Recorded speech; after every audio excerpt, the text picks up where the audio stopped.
এই বাতিলের সাথে যারা সংশ্লিষ্ট হয় তারা মনে করে যেন মিজানুর রহমান আজহারি আমাদেরকে টার্গেট করে কথা বলছে। আসলে উনি কোনো টার্গেট করে কথা বলে না, যে দোষী তিনি মনে করে যেন আমার দোষটাই উনি প্রমাণ করছেন। মাহফিলের লোক মানুষ হয়, তার কথাবার্তা, আচার ব্যবহার, চাল চলন, কোরআনের তাফসির মানুষের অন্তরে গাইতে ফেলাইছে, অন্তরকরণে ভালো লাগে তাকে। এই জন্যই তার মাহফিলে অনেক লোক হয়, লক্ষ লক্ষ লোক হয়। তাকে একটা যে আন্তরিকভাবে ভালোবাসা বাংলার মানুষ এটি অর্জন করতে পারছে, সে আয়ত্ত নিতে পারছে, তার সব দিক দিয়ে ভালো লাগে মানুষের কাছে। না, আমার জেলা হলো পিরোজপুর। আমি এখানে একটা মসজিদ এবং মাদ্রাসার খেদমতে আছি।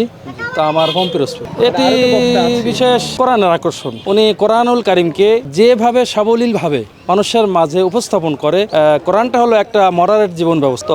বর্তমান বিশ্বের পরিবেশের সাথে উনি মিল করে বর্তমান প্রেক্ষাপট তুলে ধরে যেভাবে উনি কোরআনকে উপস্থাপন করে জনগণের সামনে, যেটা জনগণের কাছে বোঝায় এবং সেটা খুবই আনন্দের সাথে তারা গ্রহণ করে। এটা বিষয় হলো কি, কোরআনুল কারিম হলো পরিপূর্ণ জীবন বিধান, কোড অফ লাইফ। এখন এই পরিপূর্ণ জীবন বিধানকে যখন মানুষের সামনে উপস্থাপন করা হয়, তখন এই বাতিলের সাথে যারা সংশ্লিষ্ট হয় তারা মনে করে যেন মিজানুর রহমান আজহারি আমাদেরকে টার্গেট করে কথা বলছে। আসলে উনি কোনো টার্গেট করে কথা বলে না, যে দোষী তিনি মনে করে যেন আমার দোষটাই উনি প্রমাণ করছেন।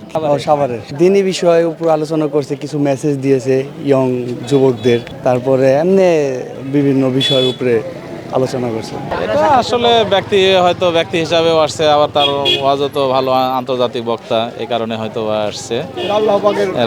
আল্লাহর রহমত, আল্লাহর এই সমস্ত সবকিছু প্রশংসা, সমস্ত কিছু মালিক আল্লাহ। আল্লাহর উসিলা করে আজহারিকে স্মরণ করে আমরা সমস্ত লোকজন নবগঞ্জ থানা সহবাসী আমরা তৃপ্তি পেয়েছি। বাস হই না, তার বাস খুব সুন্দর ইনশাল্লাহ। কোরআন হাদিস রাসূলের বিরুদ্ধে আমরা আল্লাহর পক্ষে থেকে কোরআনের আলো সংশ্লিষ্ট ঘরে ঘরে ছড়াই দিয়েছে, পৌঁছাই দিয়েছে। তাদের কথা শুনে আজকে আমাদের সুগান একটা ফিরিজ আসলো। আমার এলাকার নাম খানিপুর।